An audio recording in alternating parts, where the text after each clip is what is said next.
Have you ever wondered about the secret life of wolves? Beyond the folklore and fairy tales lies a creature of incredible intelligence, social complexity, and vital importance to our world. Today, we're venturing deep into the wilderness to uncover the truth about the wolf pack. How do they move?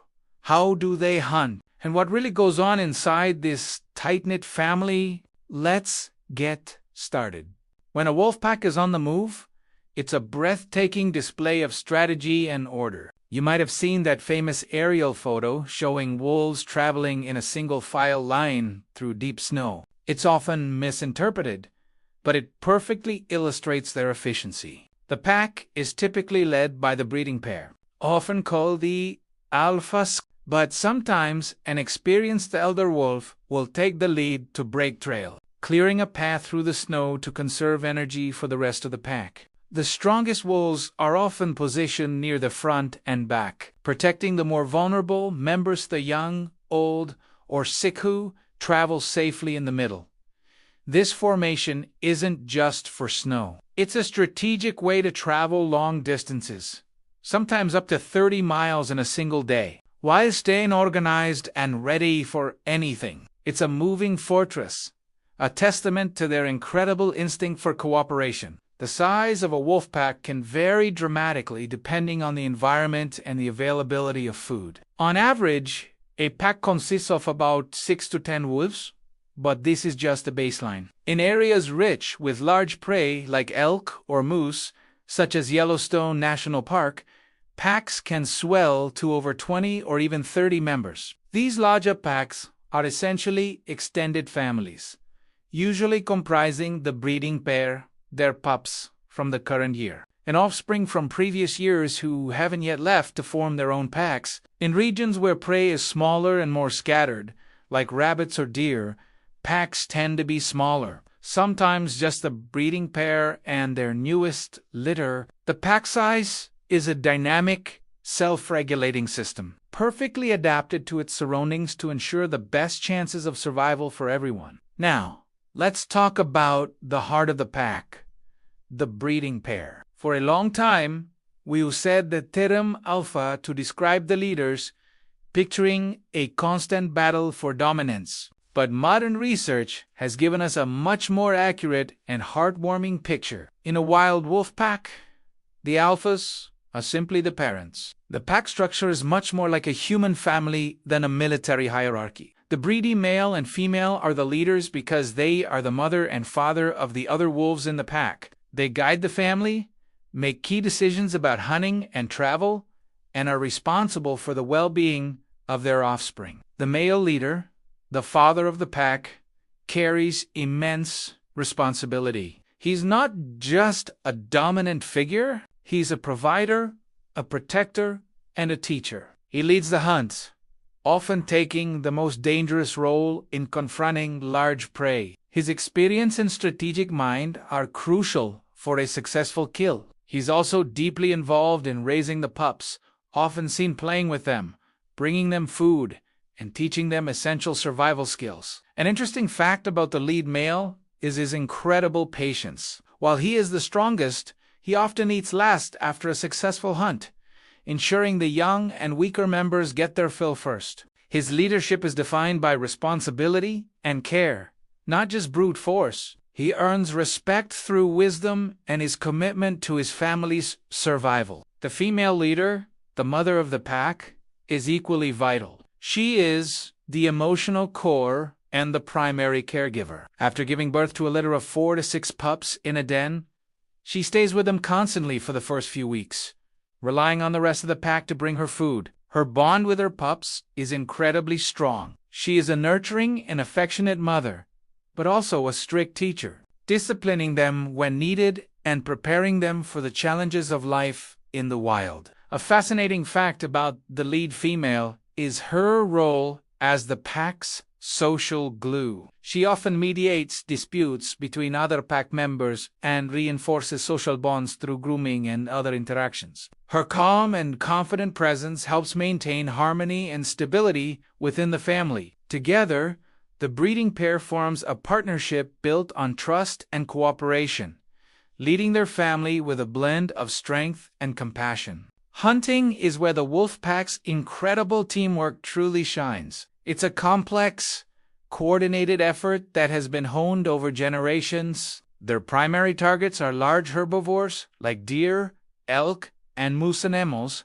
that a single wolf would have great difficulty taking down alone. The hunt begins with tracking. Using their phenomenal sense of smell, they can detect prey from over a mile away. Once they locate a herd, the testing process begins. They will chase the herd, not necessarily to catch an animal immediately, but to identify the weakest link on individual that is old, sick, or young. This is a crucial energy-saving strategy. They focus their efforts where they are most likely to succeed. Once a target is selected, the chase is on, and every member of the pack knows their role. Some wolves may work to separate the chosen animal from its herd, while others flank it to cut off escape routes. The lead wolves often initiate the attack, while the others join in to quickly and efficiently bring the animal down. It's a symphony of instinct and communication, using body language and positioning to coordinate their movements. After a successful hunt, the feeding hierarchy is not as aggressive as often portrayed. The breeding pair may control access to the kill initially, but their priority is to ensure the pups eat first. The rest of the pack then takes turns. Nothing goes to waste. They will consume almost the entire carcass, and what's left provides a vital food source for other scavengers like birds, foxes, and bears, highlighting their role in the wider ecosystem.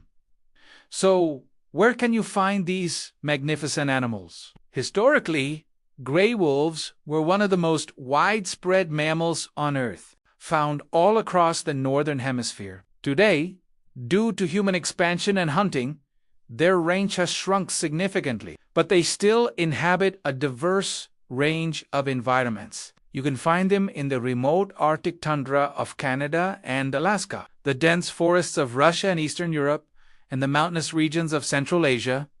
Thanks to incredible conservation efforts, wolves are also making a comeback in parts of Western Europe and the United States, most famously in the Rocky Mountains and the Great Lakes region. They are remarkably adaptable, capable of surviving in everything from harsh, frozen landscapes to temperate forests and even grasslands.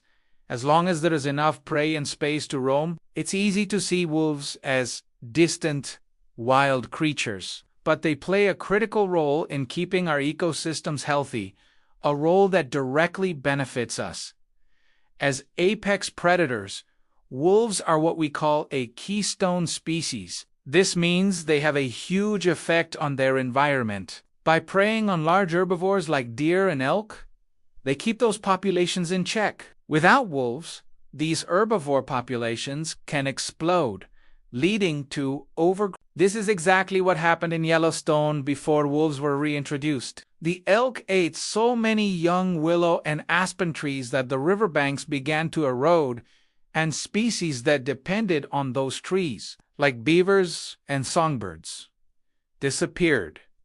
When wolves returned to Yellowstone in 1995, an amazing thing happened. They reduced the elk numbers and, more importantly, changed their behavior. The elk started avoiding open valleys and gorges where they could be. This allowed the vegetation to recover, trees grew taller, forests expanded, and the riverbanks stabilized. This brought back the beavers, whose dams created new wetland habitats for otters, fish, and ducks. The wolves' kills also provided food for scavengers. This entire cascade of positive changes, all starting with the return of a single species, is what ecologists call a trophic cascade. By helping to balance the ecosystem, wolves help ensure healthier forests, cleaner rivers, and greater biodiversity, all of which are essential for a healthy planet. The story of the wolf is a powerful reminder of the intricate connections that bind the natural world together.